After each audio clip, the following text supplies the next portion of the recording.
علم دین جو محفوظ رہے گا، جو بچے گا، وہ پڑھنے اور پڑھانے سے، یہ میں وہ باتیں بتا رہا ہوں جو بہت آسان ہیں۔ علم دین، دین کا علم، قرآن مجید کا علم، حدیث پاک کا علم، تفسیر کا علم، فقہ کا علم، یہ پڑھنے اور پڑھانے سے موجود رہے گا، اور یہ پڑھا اور پڑھایا جا رہا ہے مدرسے میں۔ اور تقویٰ موجود رہے گا اللہ والوں سے اور خانقاہوں سے، اور پورا دین اور پورا اسلام جو محفوظ رہے گا ان لوگوں کے ذریعے جو اللہ کی راہ میں لڑتے ہیں، جو اپنے جان کی بازی لگاتے ہیں، اپنا خون پیش کرتے ہیں، اپنے جسم کے ٹکڑے کراتے ہیں، اپنی بیویوں کو یتیم کرتے ہیں، اپنی بیویوں کو بیوہ کرتے ہیں، اپنے بچوں کو یتیم کرتے ہیں، گھر کو خیر آباد کہتے ہیں، ان کے ذریعے پورا دین محفوظ رہتا ہے اور پورا اسلام محفوظ رہتا ہے۔ اس وجہ سے کہ ان سے ساری دنیا ڈرتی، ان سے ساری دنیا ڈرتی۔ اور یہ جماعت تینوں چیز کی مخالف، یہ جماعت تینوں چیز کی مخالف ہے، مدرسے کی بھی مخالف ہے تاکہ علم دین محفوظ نہ رہے، اور خانقاہ کی مخالف ہے تاکہ یہ تقویٰ اور پرہیزگاری موجود نہ رہے، اور اس کام کی مخالف ہے تاکہ ساری طاقت ختم ہو جائے۔ روز اول سے وہیں سے آج تک کوئی آیت نہیں، ایک نیا کام شروع کیا اور اس کام کو یہ بتایا کہ یہ تو جہاد ہے، یہ تو جہاد ہے، یہ ان کی سنی سنائی باتیں نہیں ہیں۔ مولانا الیاس رحمۃ اللہ علیہ نے یہ تصور قائم کیا ہے کہ یہ بعض حیثیات سے جہاد سے بھی افضل ہے، یہ ملفوظات میں لکھا ہوا ہے، یہ ان کے ملفوظات میں لکھا ہوا ہے۔ حضرت مولانا منظور صاحب نعمانی نے اس کو مرتب کیا ہے کہ یہ کام تو جہاد سے بھی بعض حیثیات سے افضل ہے۔ کیا ضرورت تھی آپ کو یہ کہنے کی؟ جہاد پر حملہ کرنے کی آپ کو کیا ضرورت تھی؟ وہ مستقل ایک فریضہ۔ پھر اس میں توڑ مروڑ کرنا شروع کیا کہ جہاد کے معنی جد و جہد، محنت اور کوشش، ہر دینی محنت اور ہر کوشش کا نام جہاد ہے۔ جہاد ایک اصطلاح ہے، جہاد ایک اصطلاح ہے، اس کے معنی اللہ کی راہ میں لڑنا۔ جب وہ مطلق بولا جائے گا تو اس کے معنی اللہ کی راہ میں لڑنا، اللہ کے لیے لڑنا، اللہ کے دین کے لیے لڑنا۔ عربی کی جتنی کتابیں ہیں، جتنے معتبر فتاوا ہیں، سب میں یہی ایک بات لکھی ہوئی ہے، یہ ان کی نئی تشریح ہے، سب میں ایک ہی بات لکھی ہوئی ہے۔ ایک چیز ہوتی ہے اصطلاح، کہ ایک نام مقرر ہے اس کا شریعت میں۔ رسول اللہ صلی اللہ علیہ وسلم حی علی الجہاد کا نعرہ لگاتے تھے تو لوگ کاپی قلم لے کے نہیں آ جایا کرتے تھے، لوگ دعوت میں نہیں نکل جایا کرتے تھے۔ وہ مکتوب مولانا الیاس رحمۃ اللہ علیہ کا جو انہوں نے لکھا ہے مولانا علی میاں صاحب ندوی رحمۃ اللہ علیہ کو، اس میں انہوں نے لکھا ہے کہ رسول اللہ صلی اللہ علیہ وسلم نے مدینہ پہنچتے ہی ہر 4 طرف جماعتوں کو روانہ کرنا شروع کر دیا۔ کون سی جماعت گئی تھی؟ ایک نام بتا دیں کہ کوئی ایسی جماعت گئی تھی جس نے جا کے گاؤں کا گشت کیا ہو، لوگوں کو نماز کی طرف بلایا ہو، لوگوں کی روزے کی طرف بلایا ہو؟ وہ مجاہدین کی جماعت تھی، وہ مجاہدین کی جماعت تھی جو لڑنے کے لیے جایا کرتی تھی۔ جماعت تو بہت عام چیز ہے، چور لوگ اکٹھا ہو کے جائیں وہ چوروں کی جماعت ہے، ڈاکو لوگ اکٹھا ہو کے جائیں وہ ڈاکوؤں کی جماعت ہے، زانی لوگ اکٹھا ہو کے جائیں وہ زانیوں کی جماعت ہے، شرابی لوگ اکٹھا ہو کے جائیں وہ شرابیوں کی جماعت ہے، قادیانی لوگ اکٹھا ہو کے جائیں وہ قادیانیوں کی جماعت ہے۔ جماعت تو بہت عام چیز ہے، نمازیوں کی جماعت ہو وہ الگ چیز ہے، روزے داروں کی جماعت ہو الگ چیز ہے، حاجیوں کی جماعت ہو الگ چیز ہے، ہر ایک کا ایک نام ہے۔ نمازیوں کی جماعت کو مصلین کہا جاتا ہے، روزے داروں کی جماعت کو صائمین کہا جاتا ہے، حج کرنے والوں کی جماعت کو حجاج اور حاجی کہا جاتا ہے، اور جو اللہ کی راہ میں لڑنے کے لیے نکلتے ہیں ان کو مجاہدین کہا جاتا ہے۔ تو اس نے تحریف اس لیے کیا، مجاہدین کو جماعت سے تعبیر کیا تاکہ ہماری جماعت کا رشتہ وہاں سے جڑ جائے اور لوگ یہ سمجھیں کہ وہ کام جو کرتے تھے صحابہ وہ یہی کام ہے۔ خدا کی قسم یہ کہنا کہ یہ وہی کام ہے جو اللہ کے رسول نے کیا یا صحابہ نے کیا، یہ نبیوں والا کام ہے یا صحابہ والا کام ہے، یہ جھوٹ ہے، دھوکہ۔ کوئی ثابت نہیں کر سکتا، کوئی بھی عالم دین کی یہ صحیح، یہ جھوٹ اور دھوکہ۔ اتنا بڑا دھوکہ کیوں دیا گیا؟ مجاہدین کو مجاہد کہتے جماعت سے کیوں تعبیر کیے؟ لیکن عجیب عجیب باتیں اسی ملفوظ میں، ملفوظات حضرت مولانا الیاس رحمۃ اللہ علیہ یہاں لے کے آیا ہوں، کوئی دیکھنا چاہے گا تو کتاب کی فوٹو کاپی دے دوں گا، اس میں لکھا ہوا ہے بندہ میرے نزدیک یہ تبلیغ جو کر رہے ہیں، شریعت، طریقت، حقیقت تینوں کو علی الاتم جامع۔ یہ آج کے لوگ نہیں کہہ رہے ہیں کہ خانقاہ مت جاؤ، مدرسہ مت جاؤ، جب آپ کے حضرت نے بتا دیا کہ یہ تبلیغ شریعت، طریقت، حقیقت تینوں کو علی الاتم جامع ہے، سب اس میں مل جائے گا تو آدمی مدرسہ کیا لینے جائے گا، خانقاہ لینے کیا جائے گا؟ جماعت والوں نے ایک ولی دیا ہو تو ہمیں بتا دیں، جو مدرسے کا پڑھا ہوا نہ ہو، خانقاہ میں وقت نہ لگایا ہو، ایک ولی ہم کو پیش کر دے۔ اس 70 سالہ 75 سالہ زمانے میں یا 100 سالہ زمانے میں ایک ولی کا نام پیش کر دے، اور ایک عالم پیش کر دے جس نے مدرسے میں نہ پڑھا ہو۔ میں کہتا ہوں کہ تنے تنہا ایک عالم ہو، پوری دنیا یہودیت اور کفر سے بھری ہو، اور ادھر سے سب لوگ اعتراض کریں، ایک عالم دین جواب دینے کے لیے کافی ہے اور سب کا منہ بند کرنے کے لیے کافی ہے۔ اور سارے جماعتی دنیا میں موجود ہوں، اس میں سے علماء کو الگ کر لیا جائے، خانقاہ کو الگ کر لیا جائے، تو ایک یہودی اعتراض کر کے اس آدمی کو بے دین، گمراہ اور کافر کا قرار دینے کے لیے کافی ہو جائے گا۔ بہت بڑا فرق ہے۔ علماء کرام نے جو خدمات پیش کی، جن کے ذریعے سے آج دین باقی ہے، محفوظ ہے، اس کا چرچا ختم کر دیا گیا۔ خانقاہوں کے ذریعے جو کام ہوا، خواجہ معین الدین چشتی اجمیری رحمۃ اللہ علیہ کے ہاتھ پر 99 لاکھ لوگوں نے اسلام قبول کیا، اس کا چرچا نہیں ہوا۔ چرچا اس بات کا کہ جماعت کا کام بہت بڑا ہے، بہت فائدہ، بہت برکات، 15 صدی میں اس طرح کی کوئی جماعت نہیں تھی جس کے ذریعے اتنا کام ہوا۔ یہ جھوٹ ہے اور دھوکہ۔ دین اگر محفوظ ہے تو مدارس کے ذریعے محفوظ ہے، تقویٰ اگر محفوظ ہے تو خانقاہوں کے ذریعے محفوظ ہے۔ اگر آج یہ مدرسہ نہ ہوتا اور یہ خانقاہ نہ ہوتی تو دین کا پورا نظام درہم برہم ہو گیا ہوتا۔ ان الدین عند اللہ الاسلام، یقیناً اللہ کے نزدیک جو قبول ہوگا وہ دین اسلام۔ ان الدین عند اللہ الاسلام، دین تو بہت عام ہے، کافر جس مذہب پہ چلے وہ بھی دین، یہودی جس مذہب پہ چلے وہ بھی دین، عیسائی جس مذہب پہ چلے وہ بھی دین، سکھ جس مذہب پہ چلے وہ بھی دین، مسلمان جس مذہب پہ چلے وہ بھی دین۔ کون سا دین اللہ کے ہاں قبول ہوگا؟ الاسلام۔ الاسلام قرآن مجید کہہ رہا ہے ان الدین عند اللہ الاسلام ومن یبتغی غیر الاسلام دینا فلن یقبل منہ ومن یبتغی غیر الاسلام، دین اسلام سے جو ذرا سا بھی ہٹ گیا، فلن یقبل منہ، اللہ کے یہاں قبول نہیں کیا جائے گا، وہو فی الآخرۃ من الخاسرین۔ ان الدین عند اللہ الاسلام ومن یبتغی غیر الاسلام دینا فلن یقبل منہ وہو فی الآخرۃ من الخاسرین۔ اليوم اکملت لکم دینکم واتممت علیکم نعمتی ورضیت لکم الاسلام دینا، تمہارے لیے دین اسلام سے میں راضی ہو گیا۔ ایک جگہ کوئی بتا دے کہ اللہ نے یہ کہا ہو کہ میں تمہارے صرف دین سے راضی ہو گیا، دین اسلام سے راضی ہو گیا۔ نماز ختم ہوتے ہی دوستو بزرگوں رکو، دین کی بات ہوگی۔ کہیں سنا آپ نے اسلام کی بات ہوگی؟ کہیں آپ لوگوں نے سنا اسلام کی بات ہوگی؟ دین کی بات ہوگی، دین کی بات ہوگی۔ ارے جاہل کو خود خبر نہیں دین کی بات کیا بتائے گا، وہ کیا کرے گا؟ علماء موجود ہیں، مفتیان موجود ہیں، محدثین موجود ہیں، ایک عام آدمی، ان پڑھ آدمی کھڑے ہو جاتا ہے بیان کرنے کے لیے، جمعہ میں بیان کرنے کے لیے کھڑا ہو جاتا ہے، کیا بیان کرے گا؟ غیر عالم کے لیے بیان کرنا ناجائز ہے، اس کا بیان سننا ناجائز ہے، نہ اس کے لیے بیان کرنا جائز، نہ اس کا بیان سننا جائز۔ جو دیکھنا چاہے بیان القرآن اٹھا کے دیکھ لے، معارف القرآن اٹھا کے دیکھ لے، اور فتاوی رحیمیہ اٹھا کے دیکھ لے، احسن الفتاوی اٹھا کے دیکھ لے، ہر جگہ ایک ہی مسئلہ لکھا ہوا۔ جو آدمی جاہل ہو نہ اس کے لیے تقریر کرنا جائز اور نہ اس جاہل کی تقریر سننا جائز۔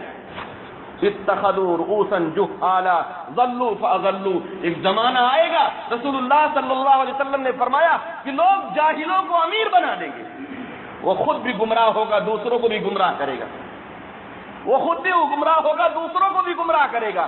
آج پوری دنیا میں چکر لگا کے دیکھیں تو جاہل امیر آپ کو زیادہ ملیں گے، عالم نہیں ملے گی۔ ابھی 12 تاریخ کو میں میوات کے علاقے میں تھا، وہاں میوات کے علاقے میں تقریباً 300 ذمہ دار ہیں، جس میں 2-4 عالم ہیں، باقی سب جاہل۔ پھر امیر کی ایک خاص اصطلاح ہے امیر المؤمنین، اس امیر کی اصطلاح کو لا کے یہاں فٹ کیا، جہاد کو لا کے فٹ کیا، امیر کو لا کے فٹ کیا، اور کہتے ہیں کہ اعلاء کلمت اللہ جہاد کا مقصد ہے۔ جہاد کا مقصد اعلاء کلمت اللہ، یعنی اللہ کے کلمے کو بلند کرنا، اور وہ کام اس کے ذریعے حاصل ہو رہا ہے۔ اس لیے ان تمام حدیثوں کو، تمام آیتوں کو اس پر فٹ کرنا درست ہے۔ پھر مرزا غلام احمد قادیانی کا کیا قصور؟ اس نے بھی جہاد کے خلاف آواز اٹھائی تھی، اس نے نبوت کا دعویٰ کر کے کیا، وہ پکڑ لیا گیا، آپ نے دوسرا انداز اختیار کیا، اس لیے آپ 70 سال 75 سال تک چلتے رہے، آپ چلتے رہے۔ اعلاء کلمت اللہ، اللہ کے کلمے کو بلند کرنا، اس کا معنی یہ ہے کہ اللہ کا کلمہ لوگوں کے سروں پہ سوار ہو۔ صرف نماز پڑھ لینے کے معنی اعلاء کلمت اللہ نہیں ہے، روزہ رکھ لینے کے معنی اعلاء کلمت اللہ نہیں ہے۔ اعلاء کلمت اللہ کا مطلب ہے کہ اللہ کا قانون سب کے سروں پر سوار ہو، اللہ کا قانون نافذ ہو، وہ اعلاء کلمت اللہ کے معنی ہے۔ جہاد کا معنی بدلا، امیر کے معنی بدلا، اعلاء کلمت اللہ کے معنی بدلا، ہجرت اور نصرت۔ گھر سے چلے وہاں پہنچے، وہاں پیپسی پی رہے ہیں، یہ مہاجر صاحب آ گئے، یہ انصار ہو گئے۔ ہجرت کے معنی یہ ہے اپنے گھر بار کو اس لیے چھوڑ دینا کہ وہاں دین پر چلنا مشکل ہے، دین پر چلنا مشکل ہے، لوگ تنگ کر رہے ہیں، اس لیے گھر بار کو چھوڑ دیا، ایسی جگہ چلے گئے جہاں دین پر چلنا آسان ہو، اس کا نام ہے ہجرت۔ پھر وہاں جانے پر ان لوگوں نے گھر دے دیا، زمین دے دی، مال دے دیا، سارا انتظام کر دیا، اس کا نام ہے نصرت۔ اس ہجرت اور نصرت کو لا کے یہاں بیٹھی ہے، پورا حملہ جہاد کے اوپر، یہ سازش کے سوا کچھ اور نہیں۔ ممکن ہے بعض لوگ غلط فہمی کی بنیاد پر شکار ہو گئے ہوں، لیکن بہت سے ایسے ہوں گے جنہوں نے جان بوجھ کے اس میں ہاتھ لگایا ہوگا۔ یہ وقت ہے 1927 کا، جب یہاں انگریز تھا، 1947 میں وہ یہاں سے گیا ہے، اس وقت جمعیت الاسلام قائم ہوئی اور مسلم لیگ قائم ہوئی، اور اسی وقت یہ تبلیغی جماعت کی تحریک قائم ہوئی۔ ممکن ہے بعض لوگ غلط فہمی میں رہے ہوں، لیکن کچھ نہ کچھ لوگ پیچھے لگ گئے۔ ہم کہتے جہاد ہی کے اوپر حملہ آپ نے کیوں کیا؟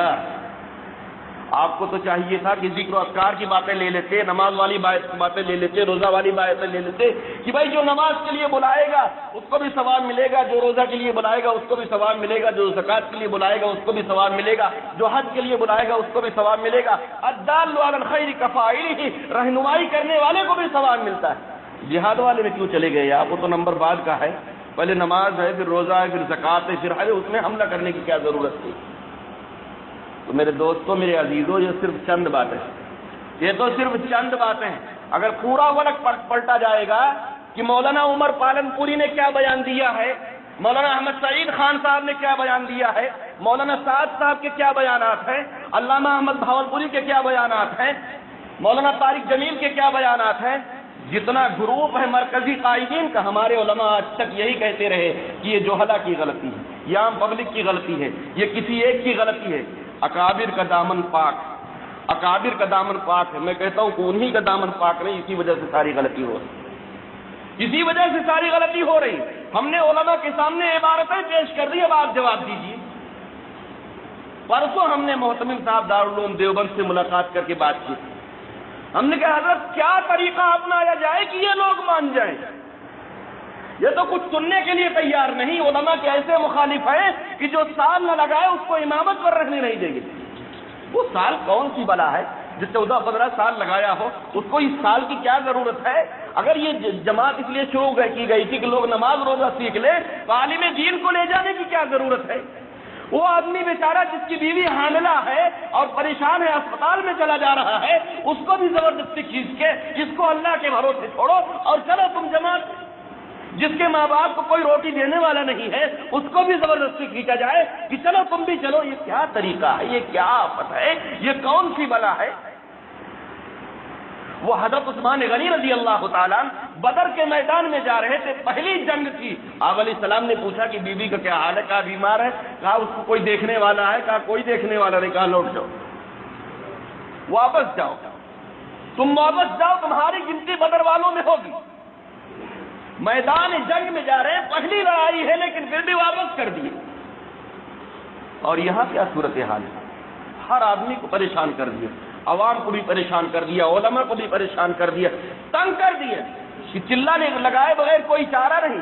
ان کا نظریہ یہ ہے کہ اس میں وقت لگائے بغیر ایمان نہیں بنتا۔ جتنے علماء نے وقت نہیں لگایا ان کا ایمان نہیں بنا ہے، گمراہ۔ کہتے ہیں یہ کشتی نوح ہے، جو اس میں سوار ہوگا وہ محفوظ ہو جائے گا۔ یہ کس کی عبارت ہے؟ آج والوں کی نہیں ہے، ارشادات مکتوبات میں لکھی ہوئی ہے۔ یہ کشتی نوح ہے، جو اس میں سوار ہوگا وہ محفوظ ہو جائے گا۔ کشتی نوح بنانے کا حق پیغمبر کو ہے کہ آپ کو؟ کشتی نوح بنانے کا حق آپ کو ہے کہ پیغمبر کو؟ جب آپ نے کہہ دیا جو اس میں سوار ہوگا وہ محفوظ ہو جائے گا، جو نہیں سوار ہو رہا اس کو لوگوں نے غیر محفوظ کر دیا۔ بہت عجیب عجیب باتیں ہیں۔ محتمم صاحب سے بات چیت ہوئی، میں نے کہا حضرت کیسے روکا جائے، کیسے سمجھایا جائے؟ آپ سے پوچھتا ہوں کہ اگر آپ روزہ رکھیں عصر کی نماز تک، صبح سے روزہ رکھا آپ نے، عصر کے وقت کھا لیا، آپ کا روزہ صحیح ہوگا؟ کیوں؟ تھوڑا سا گھٹا دیا آپ نے۔ اور مغرب تک روزہ رکھے تو بھی غلطی، گھٹانا بھی غلطی، بڑھانا بھی غلطی۔ کسی کا نام افراط و تفریط ہے، کسی کا نام بدعت و الحاد ہے۔ نہ کمی کی اجازت ہے، نہ کم کرنے کی اجازت ہے، نہ بڑھانے کی اجازت ہے۔ اسلام حدود کا نام ہے، اعتدال کا نام ہے، درمیانی راہ کا نام ہے۔ اگر آپ کام کر رہے تھے، آپ صحیح راہ پر چلتے ہیں، صحیح بات کہتے، ہمیں کوئی اشکال نہ ہوتا، ہمیں کوئی اعتراض نہ ہوتا، لیکن اس کو اتنا بڑھایا، اتنا بڑھایا، اتنا بڑھایا کہ ساری عبادتوں کے اوپر کر دیا۔ مولانا الیاس رحمۃ اللہ علیہ نے یہاں تک لکھ دیا کہ اللہ کی رحمت اگر متوجہ ہو سکتی ہے تو اسی کام کے ذریعے ہو سکتی ہے۔ یہ مکتوب میں ہے۔ اور اللہ کا غضب میں دیکھ رہا ہوں کہ اتر رہا ہے، اللہ کا غضب میں دیکھ رہا ہوں کہ اللہ کا غضب اتر رہا ہے۔ شاید کوئی مولانا الیاس رحمۃ اللہ علیہ کا نام لے کے بیان نہ کرے، میں ان کو گالی نہیں دے رہا ہوں، لیکن جو ان کی بات شریعت کے خلاف ہے انہیں برداشت کر۔ میں بھی رحمۃ اللہ علیہ کہہ رہا ہوں، لکھتے ہیں کہ اس آگ کا پانی اس تحریک کے سوا کچھ نہیں۔ اللہ کی طرف سے جو آگ، جو غضب آنے والا، اس آگ کا پانی اس تحریک کے سوا کچھ نہیں۔ تو یہ غلو اور مقام سے بڑھانا اسی دور سے ہے، یہ آج سے نہیں۔ ہاں یہ بات ہے کہ اس وقت کم تھا، اس کا شور شرابہ کم تھا، آج زیادہ ہو گیا، دن بدن اس میں ترقی ہو رہی ہے۔ ہر جگہ باتوں کو الٹ کر، توڑ مروڑ کر پیش کیا جا رہا ہے۔ یہ چند باتیں میں نے آپ حضرات کو بتائی ہیں۔ اگر آپ لوگ دین پر باقی رہنا چاہتے ہیں تو علماء کے ساتھ رہنا ہوگا اور خانقاہوں کے ساتھ رہنا ہوگا، اور جن کو دین پر نہیں رہنا ہے تو اس کا کوئی علاج نہیں، وہ جہاں چاہے چلا جائے۔ جس کو دین پر رہنا ہے اس کو مدرسے اور علماء کے ساتھ جڑ کے رہنا ہوگا، خانقاہ اور اللہ والوں کے ساتھ جڑ کے رہنا پڑے گا، اور جو اس سے الگ ہوگا وہ کٹے گا۔ تو علماء کرام کے علاوہ کوئی اور صحیح راہ بتانے والا نہیں۔ العلماء ورثۃ الانبیاء، نہ ڈاکٹر، نہ پروفیسر، نہ انجینئر، کوئی وارث نہیں۔ اس راہ کا کوئی ڈرائیور نہیں ہے، اس راہ کا کوئی انجن نہیں ہے، اگر ہے کوئی تو وہ عالم دین، وہ عالم دین ہے۔ انما یخشی اللہ من عبادہ العلماء، اور عالم دین وہ عالم ہے جو اللہ سے ڈرے، یعنی عالم بھی ہو، متقی بھی ہو، عالم بھی ہو، باعمل بھی ہو، عالم بھی ہو، بد نظری سے بچتا بھی ہو، عالم بھی ہو، چوری سے بچتا بھی ہو، عالم بھی ہو، جھوٹ سے بچتا بھی ہو، عالم بھی ہو، دھوکہ سے بچتا بھی ہو، عالم بھی ہو، جانکار بھی ہو، صحیح باتوں پر عمل بھی کرے، اپنے علم کے موافق عمل بھی کرے۔ تو میرے دوستوں، میرے عزیزوں، یہ چند باتیں بے ساختہ نکل گئی، میں نے آپ حضرات کو بتا دیا۔ میں آپ لوگوں سے تو یہ کہنے کے لیے نہیں آیا تھا، لیکن بس بات آ گئی، میں نے بات کہہ دی۔ میں علماء کرام سے براہ راست مل کے بات کر رہا ہوں، ان کو کتابیں وہ دکھا رہا ہوں جن کتابوں میں سب لکھا ہوا۔ وہ کہہ رہے ہیں کہ ہمیں تو کچھ خبر ہی نہیں، ہم نے تو اس کو دیکھا ہی نہیں، ہمیں پتہ ہی نہیں تھا کہ یہ سب اس کے اندر ہے۔ غفلت میں، محبت میں، عقیدت میں کوئی کام چل پڑا تو چل پڑا، اس کے فائدے پر میں آپ کو ایک بات بتا دوں، اس کے فائدے گنوائے جا رہے ہیں۔ فائدوں میں فرق ہوتا ہے۔ رسول اللہ صلی اللہ علیہ وسلم نے ارشاد فرمایا کہ عالم دین کی مثال سارے ستاروں کے بیچ میں ایسی ہے، ستارے انگنت ہیں، ستاروں کو کوئی گن نہیں سکتا، لیکن عالم دین کی مثال اس میں ایسی ہے جیسے 14ویں کا چاند۔ سارے ستارے مل کر راستہ نہیں دکھا سکتے ہیں رات کو، لیکن ایک 14ویں کا چاند اکیلے راستہ بتا دیتا ہے۔ رات میں وہ پوری دنیا کو اجالا کر دیتا ہے، لوگ اس میں چلتے ہیں۔ تو عالم دین کا جو فائدہ ہے، عالم دین نے ایک عالم کو تیار کیا، وہ ان کروڑوں اربوں خربوں جماعتی لوگوں سے بہتر ہے۔ اللہ کے یہاں گنتی نہیں ہوگی، تولا جائے گا، عمل کو اللہ کے یہاں وزن کیا جائے گا۔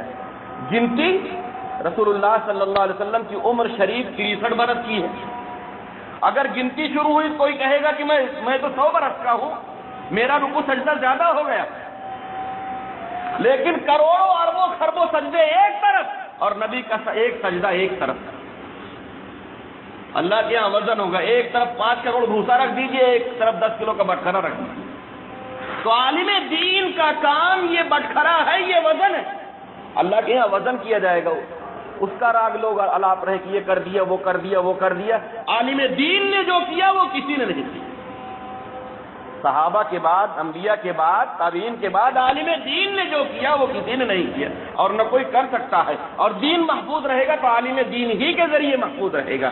میرے دوستو، میرے عزیزو، اس بات کو سمجھنے کی ضرورت ہے، جوش میں نہیں، جذبات میں نہیں۔ میں جو بات کہہ رہا ہوں مجھ سے جو جہاں چاہے وہاں اس کا حوالہ لے لے۔ ہم سارے حوالے رکھتے ہیں کہ جو چاہے ان باتوں کا حوالہ لے، پیچھے کتابوں میں اور آج کل کی کتابوں میں سب دکھانے کے لیے تیار رہیں، اور ہم جا کے بات کرنے کے لیے تیار ہیں کہ ہم سے بات کریں، اپنی بات بتائیں، اور صحیح جو دلائل ہے اس کو سن۔ عجیب بات ہے، کہتے ہیں کہ یہ کام فرض عین ہے، یہ کام فرض عین ہے۔ فرض عین تو وہ کام ہوتا جسے اللہ کہے یا پیغمبر کہے۔ فرض عین تو وہ، جہاد بھی فرض عین نہیں، کبھی کبھی فرض عین ہوتا ہے، کبھی کبھی بعض حالات میں فرض عین ہوتا ہے، ورنہ وہ بھی فرض کفایہ ہے۔ نماز جنازہ فرض کفایہ ہے، علم دین حاصل کرنا فرض عین ہے، نماز پڑھنا فرض عین ہے، روزہ رکھنا فرض عین ہے۔ فرض عین کا مطلب ہوتا ہے کہ ہر آدمی کرے۔ کام آپ نے شروع کیا اور کہتے ہیں کہ فرض عین ہے۔ 15 صدی کے بعد فرض عین ہوا۔ یہ 1500 سال تک جتنے لوگ تھے اس فرض عین کے تارک ہوئے، فرض عین کو چھوڑنے والا تو گناہ کبیرہ کا مرتکب ہوتا ہے۔ کرے فرض عین، انفروا خفافا وثقالا، وہ آیت پڑھتے ہیں جو غزوہ تبوک میں نازل ہوئی، جس میں یہ آرڈر ہوا تھا کہ کوئی کسی بھی حال میں وہ غزوہ تبوک کے لیے نکلے، اس لیے کہ سب سے بڑی جنگ یہ ہے، اس لیے اس میں نکلو۔ اس کو یہاں لا کے فٹ کرتے، جنگ کرنے جا رہے، جا کے مچھردانی میں سوئیں گے، پیپسی کو کولا پیئیں گے، بڑھیا کھائیں گے، اور وہاں نہیں جائیں گے جہاں کھانے کا اچھا انتظام نہ ہو، اور کہتے ہیں یہ جنگ۔ نعوذ باللہ من ذالک۔ اللہ تعالی ہم سب کو سمجھ نصیب فرمائے اور سنت و شریعت پر چلنے کی توفیق عطا فرمائے، صحیح فہم نصیب فرمائے، اور دین حق پر، دین اسلام پر برقرار رکھے۔ وآخر دعوانا الحمدللہ رب العالمین۔